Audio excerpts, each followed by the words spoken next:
സംസ്ഥാന സർക്കാരിന് ഉപദേശവുമായി CPM സംസ്ഥാന സെക്രട്ടറി MV ഗോവിന്ദൻ ജനങ്ങൾക്ക് അസംതൃപ്തി ഉണ്ടാക്കിയ മുഴുവൻ പ്രശ്നങ്ങൾക്കും പരിഹാരം കാണണം. അതിന്റെ ഉത്തരവാദിത്തം ഗവൺമെന്റിനാണ്. ഏത് കാര്യത്തിന് മുൻഗണന നൽകണമെന്ന് തീരുമാനിക്കാൻ സർക്കാരിന് ആകണമെന്നും തെറ്റുതിരുത്തണമെന്നും MV ഗോവിന്ദൻ കോഴിക്കോട് പറഞ്ഞു. ഈ അധ്വാനിക്കുന്ന ജനവിഭാഗങ്ങളിൽ നേരത്തെ പറഞ്ഞ പോലെ അസംതൃപ്തി ഉണ്ടാക്കിയ എല്ലാ പ്രശ്നങ്ങൾക്കും പരിഹാരം കാണണം. അത് ഗവൺമെന്റ് ചെയ്യേണ്ടുന്ന ഏറ്റവും പ്രധാനപ്പെട്ട ഉത്തരവാദിത്തമാണ്. പെൻഷൻ മുഴുവൻ കൊടുക്കണം, കുടിശ്ശിക കൊടുക്കണം. അംഗൻവാടി ആയ ഈ വിവിധ മേഖല, ആശാ വർക്കർ, ഹാൻഡ്ലൂം, കയർ, കശുവണ്ടി, പരമ്പരാഗത വ്യവസായ മേഖലകൾ എല്ലാം കൂടി ഞാൻ ഉറപ്പിച്ചു പോലെ ഒരു 10-20% ആളുകൾക്ക് സംതൃപ്തമായ രീതിയിൽ അവർ കിട്ടേണ്ടത് മുഴുവൻ കൊടുക്കാൻ നമുക്കാവണം. കൊടുക്കുമെന്നാണ് ഗവൺമെൻറ് പ്രഖ്യാപിക്കുന്നത്.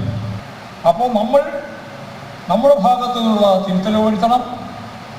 ഗവൺമെൻറ് എന്തിനാണ് മുൻഗണനാക്രമം തീരുമാനിക്കണം. അങ്ങനെ മുൻഗണനാക്രമം തീരുമാനിച്ചിട്ട് ഈ പാവപ്പെട്ട ജനവിഭാഗങ്ങൾക്ക് നൽകാനുള്ള എല്ലാ ആനുകൂല്യങ്ങളും നൽകുമെന്ന് ഉറപ്പുവരുത്തി, ചിലത് കൊടുക്കുമെന്ന് തീരുമാനിച്ചത് കൊടുക്കാനുള്ള തീരുമാനത്തിലെത്തി.